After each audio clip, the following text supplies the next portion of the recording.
We're asked to draw a Venn diagram here that has a universe, that's what this means, of all the numbers from 1 to 12. That means all of these numbers need to appear on the Venn diagram, although they may not necessarily be in our sets A and B. Then we need to find certain numbers or the sets of numbers that fulfill these criteria. So the very first thing we need to do is draw our Venn diagram. Now I have A here, I have B, let's try and get that right. I have a circle here that should be closed, A. I have a circle of B here, and then on the outside I'm going to draw a box which is the universe. So all of the 12 elements are going to be contained, and I'll call this universe there, and A and B. And now let me fill in all the individual elements. So the universe has all the numbers from 1 to 12, and A has the multiples of 4, B has even numbers. So if I start creating B, my number 2 will be in the area here because it's a multiple of 2, or it's an even number, but not a multiple of 4. The next number that would go in B is the number 4, but that's also an even number, so that goes in this intersection region here. The next number I might want to consider is 6. Then 8 is both even and a multiple of 4. 10 will come out into B. 12 will go here. And all my odd numbers aren't a multiple of 4, nor are they even numbers. So the odd numbers might be scattered around, not even 6, that would be wrong, 7, 9, and 11, scattered around in the universe, but not in areas A or B. So now looking at this Venn diagram, which is a little bit of an unusual case because we have nothing just in A, I can start answering the questions. The first question asks for a complement. Now what the complement means is, let's write it down.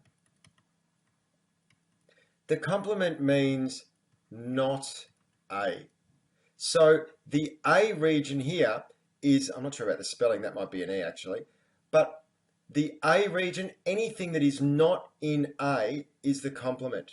So my set for that would be, and I get my little curly set brackets, everything that doesn't include 4, 8, or 12.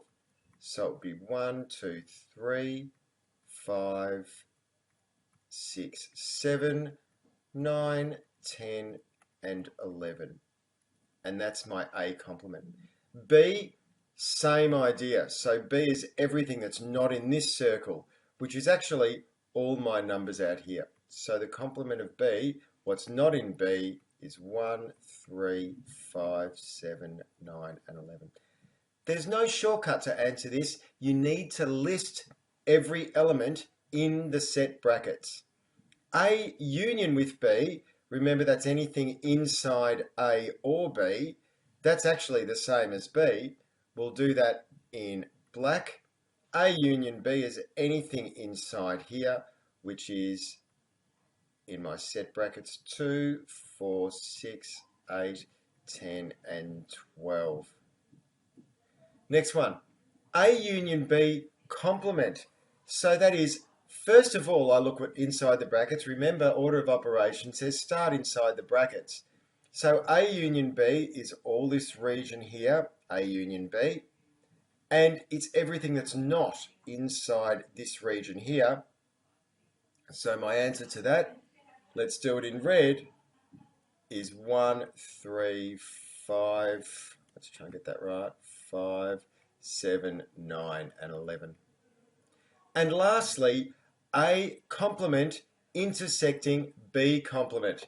So that asks for, and I'm going to colour this in because it's the last question and I can. So let's do this in yellow. A complement is everything that's not A. So that is, here is everything that's not A. Now, 4, 8, and 12 are A, so it's not that. B complement, and I'm going to colour this in green, is everything that's not B. So then I'm going to colour in all around here, not B, and also the part that's only A, which means the numbers that are A complement intersecting B complement are the numbers where I have both green and yellow lines. So I'll answer this in yellow. And here on the outside, I have both green and yellow lines. And that's 1, 3, 5, 7, 9, and 11. And that's how I can use a Venn diagram to answer several questions. Remembering I can also use a Venn diagram when I have to calculate probabilities. If you found this video helpful, please subscribe or like. Thanks.